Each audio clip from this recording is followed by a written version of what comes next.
Good morning and welcome to the Sunday morning service at the Unitarian Universalist Fellowship here in Laguna Beach. The land on which we join together in worship is the ancestral and unceded territory of the Ahashiman and Tongva tribes. As we acknowledge these indigenous peoples as traditional land caretakers who in the face of settler colonialism continue to claim their place and act as stewards to protect their ancestral lands as they have for the past 8,000 years. We offer our gratitude to the people of the First Nations for their care of the earth and for their teachings, and with humility, we commit to learning and working on behalf of justice. My name is Don West Jr., and I'll be serving as your worship associate this morning. Our AV texts today are Pam Floodman and Doris Gorecki, and our music will be led by our talented music director, Carol Cole. Thank you to everyone from the fellowship who makes it possible for us to operate not only on Sundays, but also during the week. At UUFLB, we are a welcoming congregation with a commitment to work together to actively dismantle systemic racism and oppression in all its forms. Unitarian Universalists subscribe to no single religious creed, but have gathered a set of principles that guide us as we build a religious community together. The 8 principles that Unitarian Universalist congregations and firm promote are on the screen, and they're also listed on the back of your order of service if you haven't picked one up. Whoever you are, whomever you love, no matter your age or gender, your ancestral or ethnic background, and whatever sincere questions that you bring with you today, whatever has brought you here this morning, we welcome you to our community of mutual caring and serious intent to grow as spiritual and ethical beings, a community which supports each of us as we work to make a difference in this world. Throughout the service this morning, if you're here with us in the building, I invite you to come up and light a candle at any point. If there's something that is on your mind or in your heart. On the slide that Pam's going to put up momentarily are going to be our upcoming services. Next week is the 4th weekend of the month. On the 4th weekend, we do our social justice weekend. So we're going to be having a special social justice service next week that's being curated for us. Then the following week on 3/31, Phyllis Hale is going to be giving us a service on one of her favorite sources, which is the prophet. So that's the 5th Sunday of the month, a rare 5th Sunday. And then that last weekend that's listed there is 4/3, and that'll be Reverend Celia Young will be back with us. And Reverend Celia Young is continuing in a series of appearances and conversations she's been having with us. So those are our upcoming services. I didn't check before we started today. Are there any announcements that we have? No other announcements except for today afterwards. Everybody here I think already knows, but we're going to be having a potluck, and then after lunch and during lunch, we're going to be signing, we're going to be writing some letters. There's an opportunity for us to put our social justice into action. And that comes in the form of following up on a speaker that we had last month that invited us to write letters to people who are currently incarcerated for nonviolent drug offenses. Just a word of encouragement. If you don't recall, that was Candace Halls Lopez from OC Normal last month. So we're going to be doing that today. And there are no other announcements, so we're going to keep it moving. Many thanks to everyone at UUFLB who worked together to create the opportunities for us to worship, our board, our worship committee, and everyone who helps to prepare us for each week's service. I also wanted to make sure you know that every Monday at noon, Paul leads our Zoom at noon discussion group.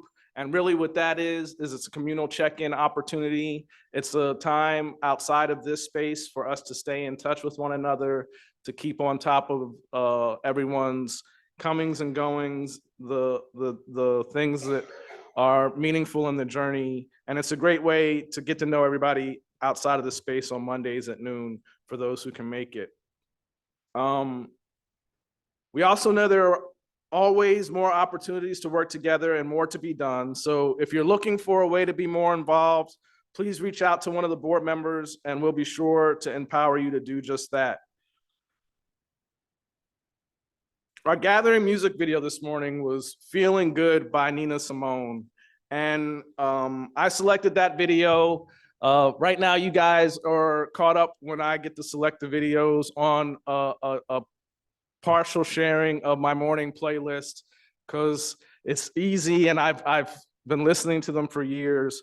But I listened to Nina Simone, who many of you may not know, was born Eunice Kathleen Wayman in 1933, and she was not only a gifted musician, but a civil rights activist.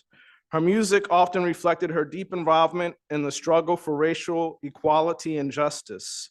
Feeling Good was released in 1965.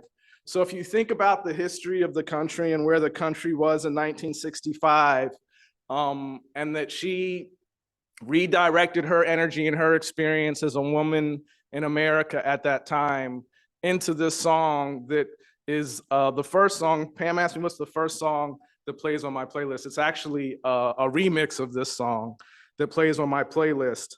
And it was 1965 when she wrote this. And I was surprised to find out that I just misspoke. She didn't write this in 1965. She recorded it in 1965. It was actually penned by English songwriters Anthony Newley and Leslie, I'm going to butcher their last name, Bracuse. And it was a part of a play that I've never heard of. And she adopted, and it's been adopted and recorded by others. But it's one of my favorite songs. Nina's interpretation of Feeling Good has since inspired countless artists across genres, becoming a standard in and of its own right. It serves as a testament to her own enduring influence on music and culture. Simone's unique ability to blend musical genres with her social and political activism left an indelible mark in the world, making her a figure of inspiration for all who seek to make a difference through their art. So as we reflect through that song and through this conversation on the legacy of Nina Simone and the power of feeling good, let us remember the importance of finding joy and strength in our lives. May her music continue to inspire us as we embrace the beauty of the world around us, to fight for what is right, and always to seek out those moments that make us feel truly alive. And now we're going to have our centering thought.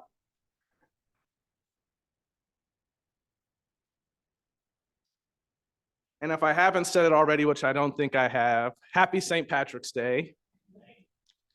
I was curious as to who to bring the centering thought from today, and I thought, why not bring it from St. Patrick himself? And a lot of his thoughts were very, very much embedded in his strong belief in God and his belief that sinning was not the way to salvation. But I found this one, and this is the one that I chose for us today. So let's read it all together. It's pretty short. May your faith be as strong as a mountain wall and subtle as the early morning mist. Each Sunday, anywhere there's a service held in a Unitarian Universalist congregation, a chalice is lit. The flaming chalice is a symbol of our faith. If you're joining us at home by Zoom, I invite you to light a chalice within your home as I light the chalice here within the fellowship.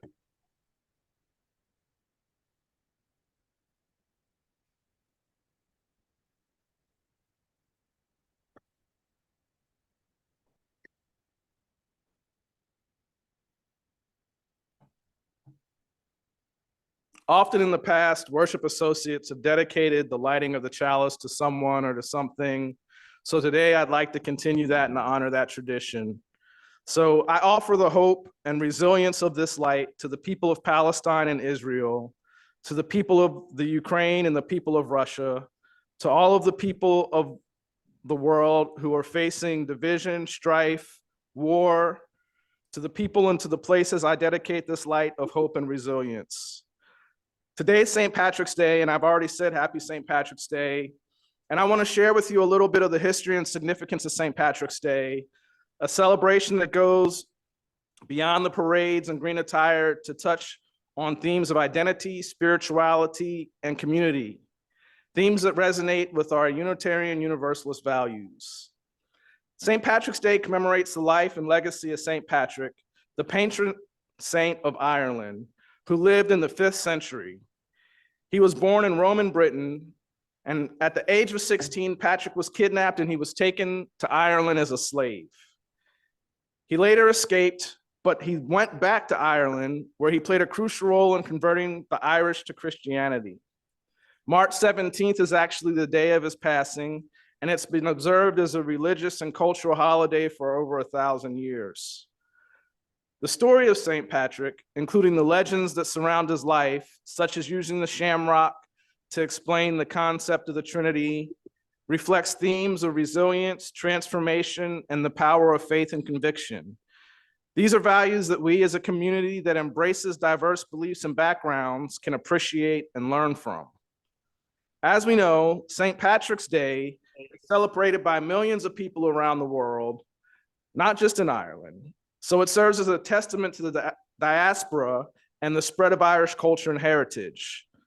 This global embrace of cultural celebration speaks to the interconnectedness of our world and the shared joy in honoring the richness of our collective histories. In our UUU community, we cherish the principles of respect for the interdependent web of all existence and the inherent worth and dignity of every person. St. Patrick's Day allows us to reflect on these principles by recognizing the contributions of Irish culture and by celebrating inclusion and diversity.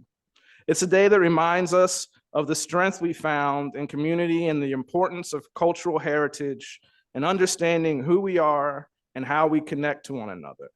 So, as we mark this St. Patrick's Day, let's do so not only in celebration, but in reflection, acknowledging the journey of St. Patrick, the resilience of Irish people, the tapestry of traditions and stories that enrich our collective human experience.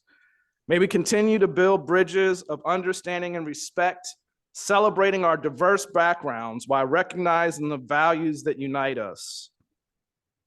May we reflect on our chalice dedication to the people in all the conflict regions of the world and find and make joy and peace for all of those who enter our personal spaces on this St. Patrick's Day in 2024. It's not 2024, it's 2024, but happy St. Patrick's Day. Now is a time that we invite those who are guests with us, if they choose, to say good morning and tell us their name and where they come from if they so desire. Would you like to share who you are and how you found us today?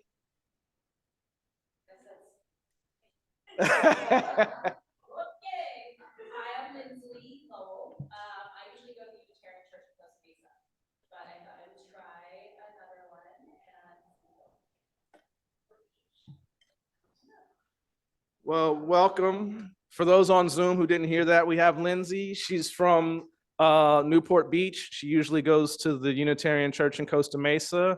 She's out visiting today and she decided to visit with us. So welcome, welcome, welcome. So now I invite us all to take a few minutes to say hello to old and new friends, walk around, and Carol will play a few bars of music while we do just that.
All right.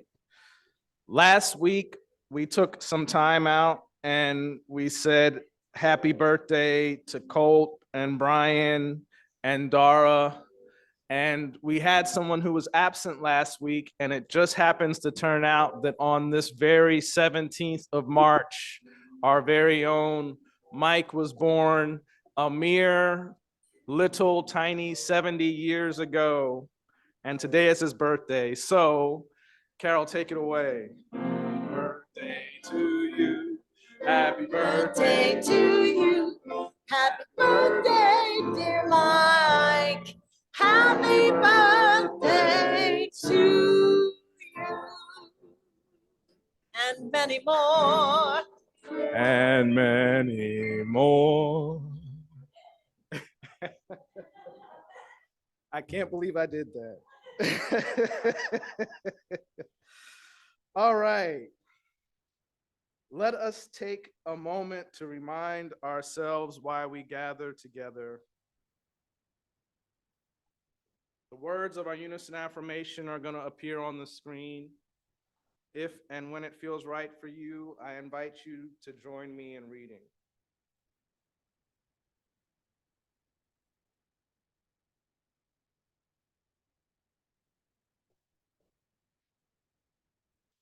Love is the spirit of this fellowship, and service is its law.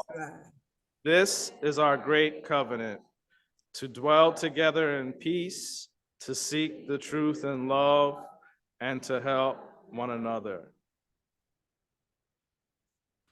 We've come to the time in our service where we briefly share the important events that have touched our lives in the past week. The joys that we share are amplified so they extend beyond ourselves into the community. And in sharing our sorrows, we can provide each other the support and care that's vital for all of us. During this time of sharing our joys and concerns, we're going to pause the recording. And we'll first invite the people who are on Zoom to share. Is there anyone on Zoom that has a joy or sorrow that they like to share?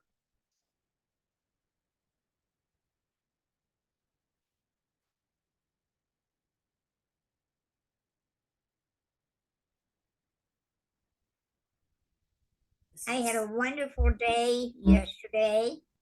I went to an Irish party for 18 or 20 years. I gave an Irish party every year, and then it was taken over by friends.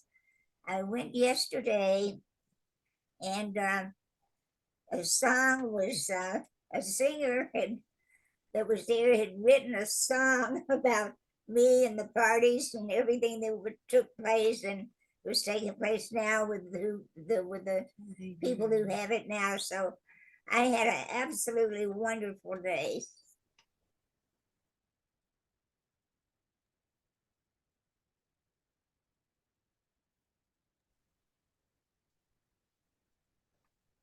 Did you hear me? And was there somebody else on Zoom that was speaking? Okay. Is there anybody within the fellow? And our opening hymn is going to be number 1051. We are. Please stand if you are comfortable. It says 1054 on the paper, but it's 1051.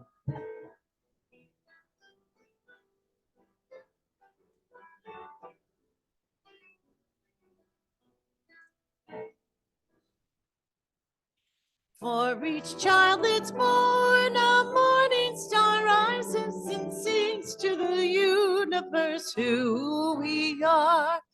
For each child that's born, a morning star rises and sings to the universe who we are. We are our grandmother's prayers. We are our grandfather's dreamings. We are the breath of our ancestors. We are the Spirit of God. We are mothers of courage, fathers of time. We are daughters of dust and the sons of great visions. We're sisters of mercy, brothers of love. We are lovers of life, builders of nations. We're seekers of truth and keepers of love. We are makers of peace and the wisdom of ages. We are our grandmother's prayers. We are our grandfather's dreamings. We are the breath of our ancestors. We are the Spirit of God. For each child that's born, a morning star rises, sings to the universe who we are. For each child that's born, a morning star rises, sings to the universe who we are.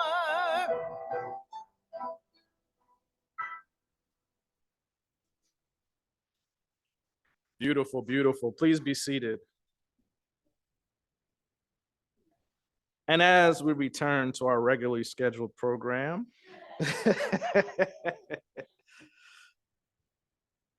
it is much a blessing to be able to give as it is to receive. In this self-governing and self-sustaining community, we recognize it is our responsibility to do both and to do both well. Our fellowship depends on the love and generous contributions from our members. We are empowered by the innumerable gifts that come from those that join in covenant with us. The gifts of time, compassion, humor, and financial contribution, time, talent, and treasure. And all of our gifts, generously given, are needed for this fellowship and for its continued work in the world. So as Candy passes the basket during this time of offering, the information on your screen provides 2 additional ways in which you can give, either electronically or by sending a check to the fellowship. Please give generously. Candy?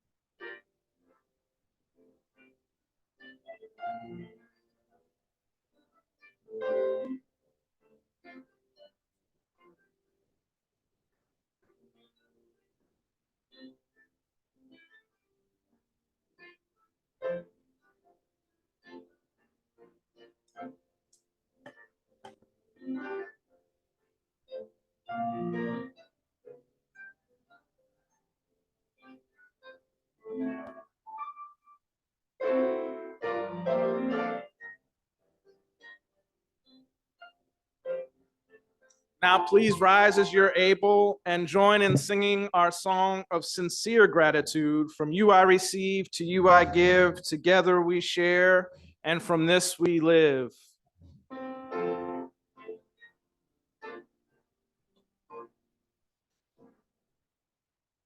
From you I receive, to you I give, together we share, and from this we live. From you I receive, to you I give, together we share, and from this we live. Marvelous.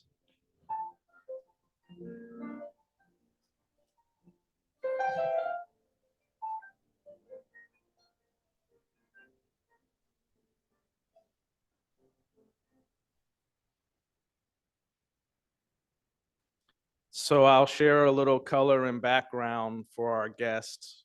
We're a small and mighty lay-led Unitarian Universalist community, and we were once 5, 10, 15 years ago, much larger than we were today. And one of the traditions is to create a circle at various points in the service, celebrating the gathering of the gifts, and then at the end of the service.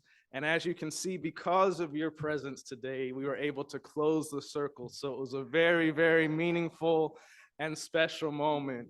So now you know a little bit more about us. We're very grateful for you because you helped us close our circle today. So welcome again. Let's see. Let me make sure I'm not missing anything else that's on this wonderful order of service, which directs us and tells us everywhere that we're going to go. So now I'm going to invite you to find a place of meditation, contemplation, or prayer, whichever it is that you like to practice within your tradition. You may want to close your eyes, and you may want to set an intention. If you're going to look at the screen, you may want to try to get as peaceful in your thoughts as this body of water that we're looking at. So together, let's breathe in and out. And let's continue to do that together. In and out. We're connected by this air in and out. It's carrying the sound of my voice in and out. As we stay connected in our breath, let's silence our thoughts for a few moments of silent meditation as we prepare for our service today.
So, welcome back.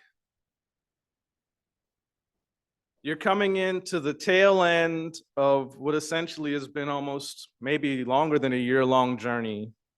Last year, we began a Being the Change Challenge where we explored the 7 and the proposed 8th principle.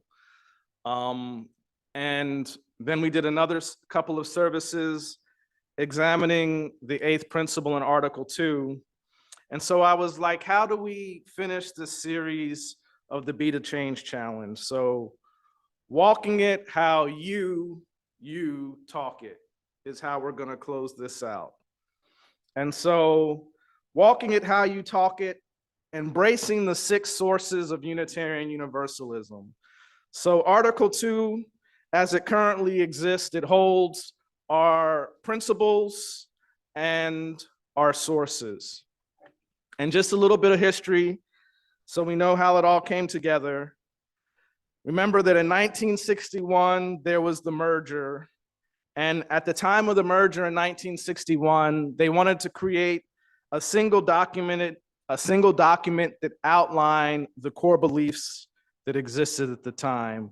And it took them over a year to create that document, but they did, and they were able to vote it into place in 1961. And that lived until 1981. And we know that in 1981, that's when Article 2 was split into the 2 lists, and it created a list of the 7 principles, which we talked in great detail about. And then it created a list of our 6 sources.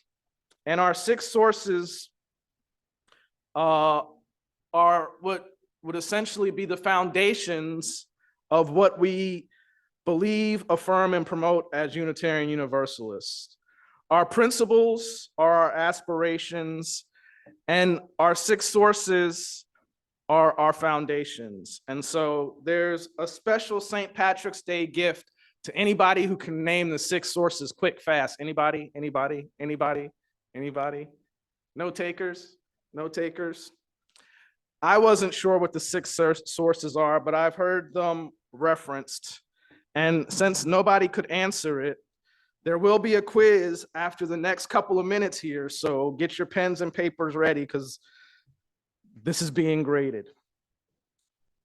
There are 6 sources that our congregations affirm and promote. 1, direct experience of that transcending mystery and wonder affirmed in all cultures, which moves us to a renewal of the spirit and an openness to the forces which create and uphold life. Words and deeds of prophetic people which challenge us to confront powers and structures of evil with justice, compassion, and the transforming power of love. 3, wisdom from the world's religions which inspires us in our ethical and spiritual life. 4, Jewish and Christian teachings which call us to respond to God's love by loving our neighbors as ourselves. 5, humanist teachings which counsel us to heed the guidance of reason and the results of science and warn us against idolatries of the mind and spirit. And the last is spiritual teachings of earth-centered traditions which celebrate the sacred circle of life and instruct us to live in harmony with the rhythms of nature. So those are our 6 foundational, as I said, sources for Unitarian Universalism. And my plan today is to do a bullet train run through of each of those 6 places and talk about it in the context of walking it how you talk it. And what I mean by that is, how do we as Unitarian Universalists authentically live as Unitarian Universalists? So what I'd like to do is I'd like to take you on a journey back in time to uncover the origins of a phrase we often use without second thought. That phrase is the real McCoy. This expression, synonymous with authenticity and genuine quality, has intriguing roots and spans across continents and cultures. The phrase, the real McCoy, is steeped in folklore and history with several theories about how it began. When I started this, I thought I could just jump in and tell you exactly where the real McCoy came from because I thought I knew the story. And a little more research found a couple other tentacles that made me not exactly sure. So one popular narrative takes us to the world of boxing in the late 19th and 20th centuries.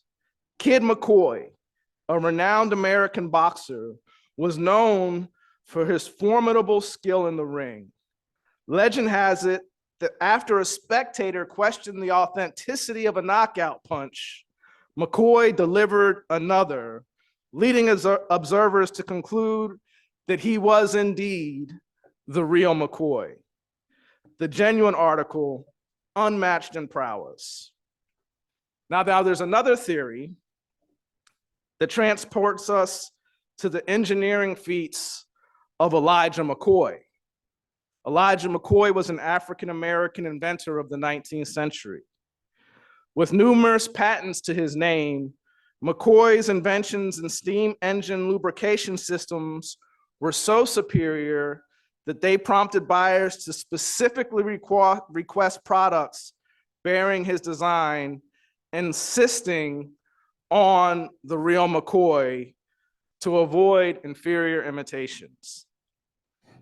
Yet the phrase might even predate these 2 figures when I look deeper, with some suggestions lying that back in the Scottish Highlands, there was a rum runner during Prohibition in that time, place. And each of these stories come together and they weave a tapestry about the human endeavor and the quest for authenticity. And what these tales share in common is, again, the pursuit of excellence and the unmistakable identity for something or someone being genuinely superior.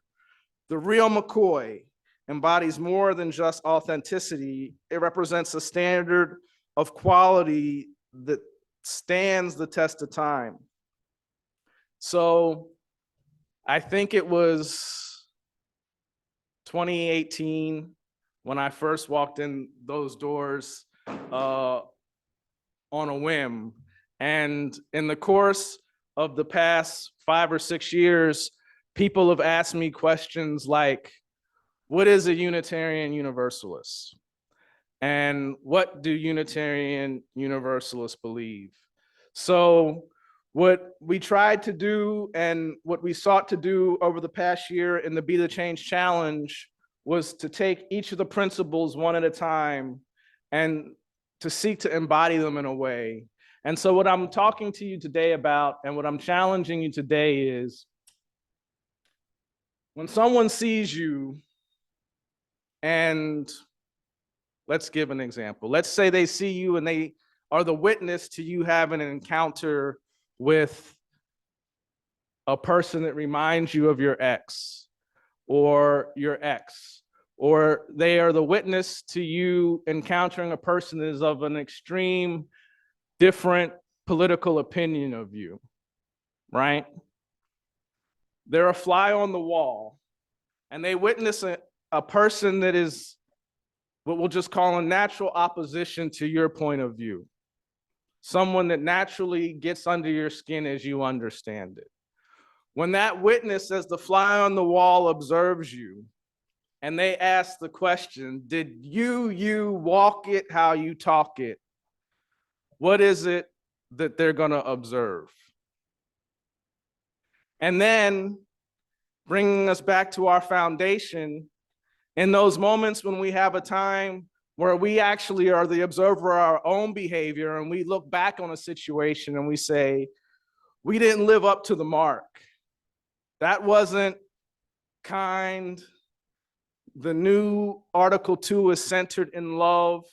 If you look back on a situation and you see something that's a 4-letter word and it's not love, but it was you, that brings us back to our foundation.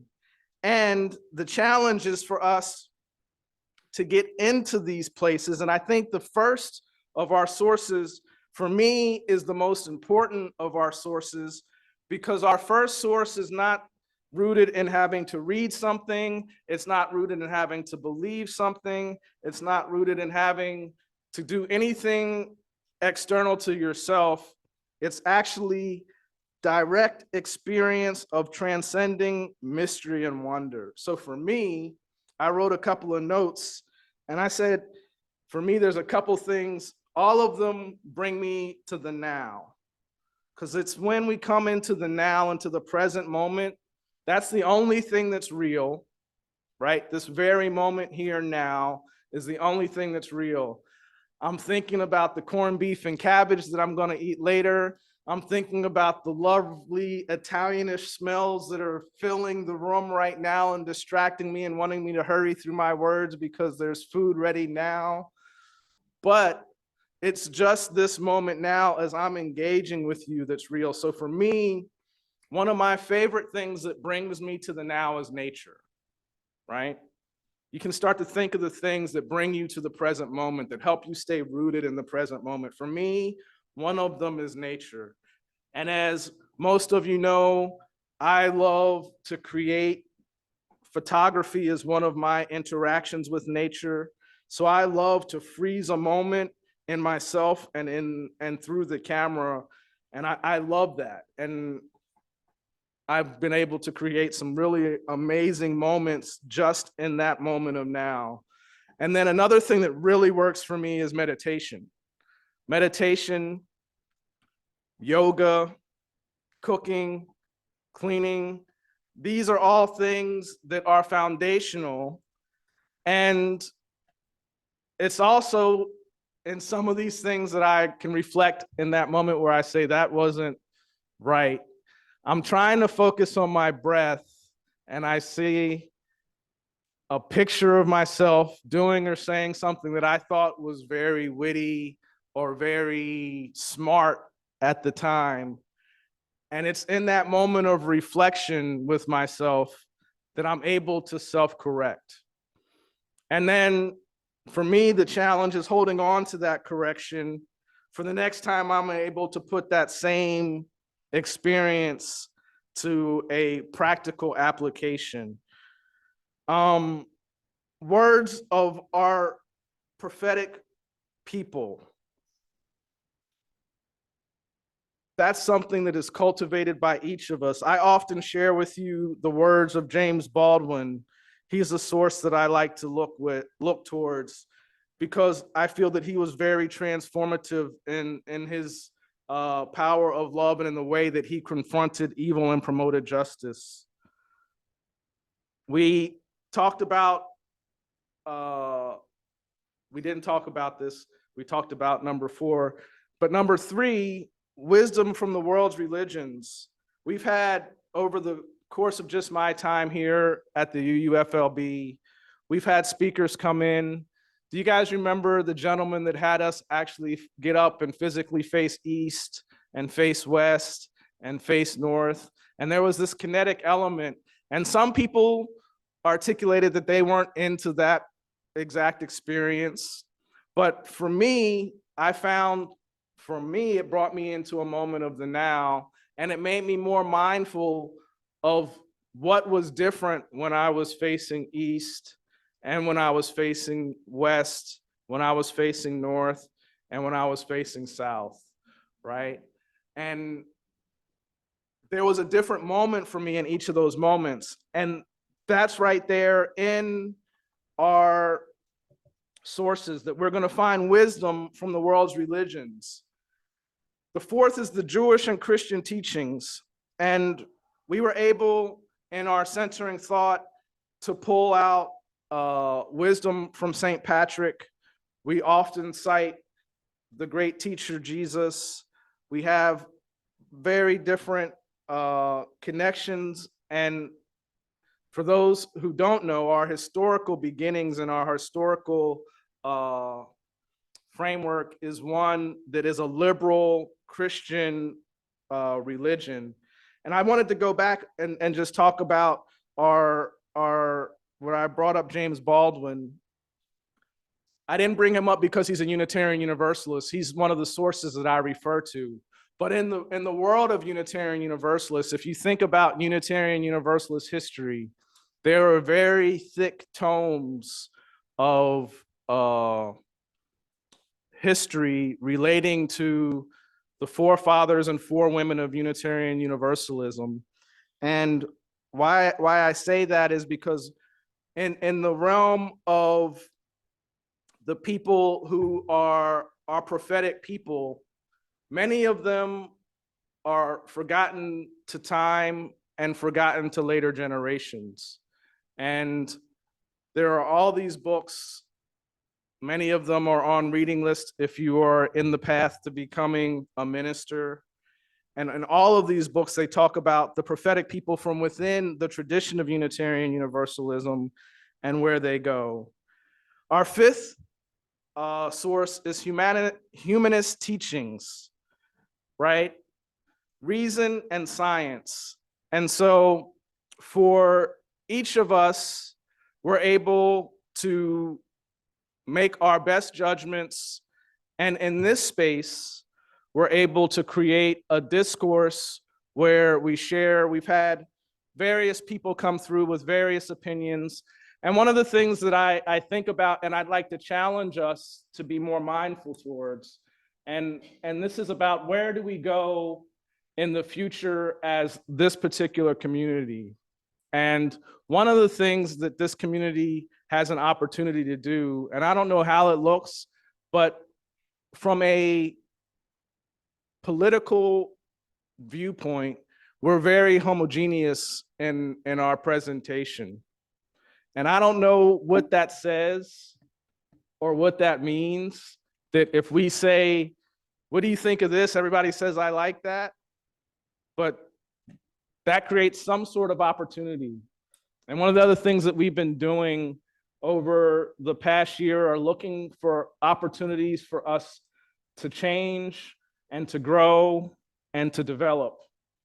And so in cultivating a space in our regular worship words that are shared by our worship associates, we say that we're a community that's open to all. And I don't know what it means for us to have a varied community of political opinions, but I challenge us to think about it, because if we're going to walk it how we talk it, we have to have a place that is welcoming to all, and we have to have a conversation within each of us individually and within each of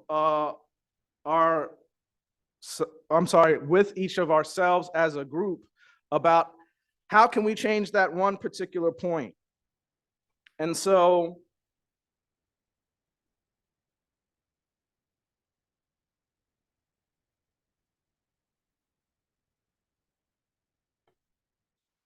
in the realm of life's vast journey, each of us is bestowed, oh, sorry.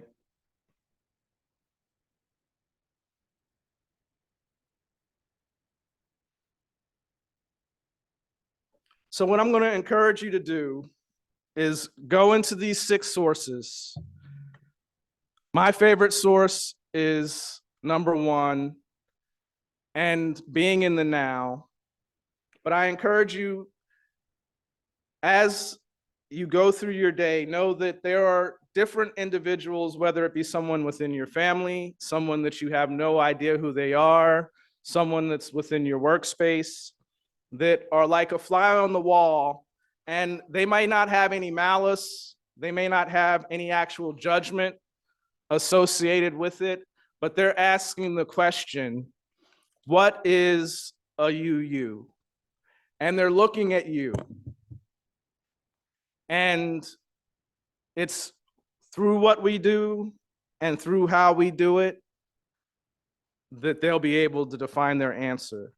So I'm going to invite Carol to come back to the piano and lead us in our closing song, number 151, I Wish I Knew How. So please now stand as you're comfortable in mind, body, or spirit, and join Carol in singing number 151, I Wish I Knew How.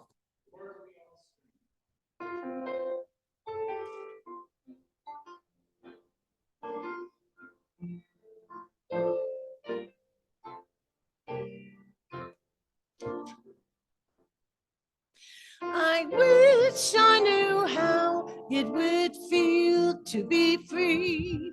I could break these chains holding me. I wish I could say all the things I could say 'em loud, say 'em clear for the whole world to hear. Say 'em loud, say 'em clear for the whole world to hear. I wish I could share all the love in my heart. I move all the bars that keep us apart. I wish you could know what it means to be me. Then you'd see I'd agree. Everyone should be free. Then you'd see I'd agree. Everyone should be free.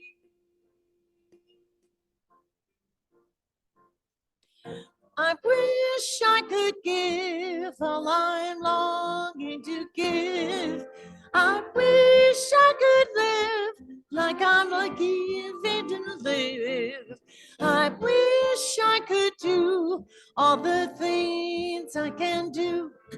Though I'm way overdue, I'd be staring anew. Now I'm way overdue, might be starting anew. I wish I could be like a bird in the sky. How sweet it would be if I found I could fly. I'd soar to the sun and look down at the sea. Then I'd sing, 'cause I know how it feels to be free. Then I'd sing, 'cause I know how it feels to be free.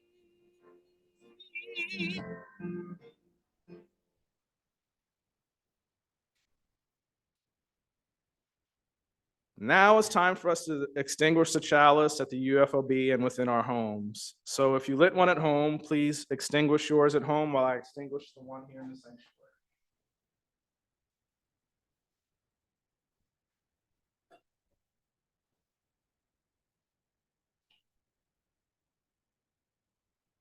In the realm of life's vast journeys, each of us is bestowed a chalice filled with the essence of our true selves. This chalice, glowing with the potential of our inner light, demands nothing less than to uphold with integrity and authenticity. To extinguish its flame is to deny the world the brilliance of our genuine spirit, so carry its light with you. Let us be like the real McCoy in a world that often celebrates the facade. It's the courage to walk it how we talk it, that our chalice burns brightest, guiding not only our path, but also illuminating the way for others. In living true to ourselves and our words, we honor the sacred trust placed within us, the trust to be authentic, to lead with purpose, and to manifest the dreams that resonate with our soul's calling. Remember, the world doesn't just need more light, it craves the unique light that you only can shine.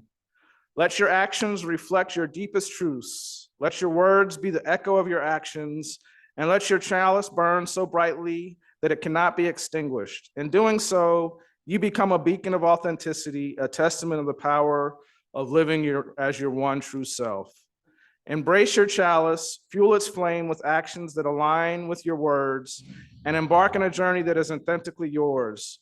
For it is in being the real McCoy that we find our true purpose and leave an indelible mark on the hearts and minds of those around us. Let us walk it how we talk it, and in doing so, light up the world with our authenticity. Ashe, namaste, and blessed be. So now, let us have our closing song, Let There Be Peace on Earth. We'll form a circle, and Carol will lead us.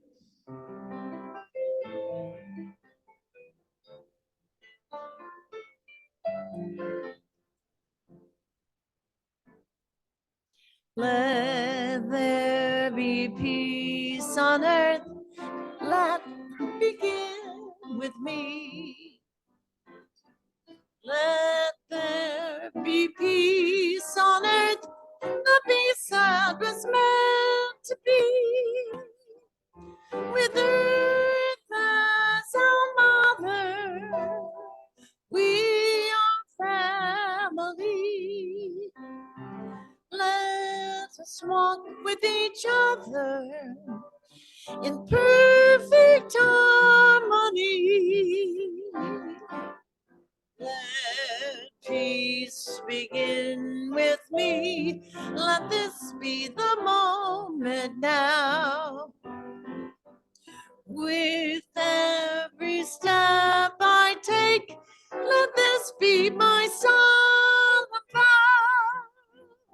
To take each moment and live each moment in peace eternally.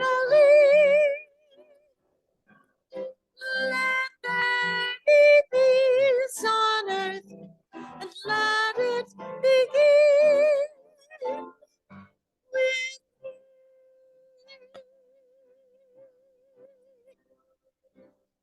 Happy St. Patrick's. Have a lovely day.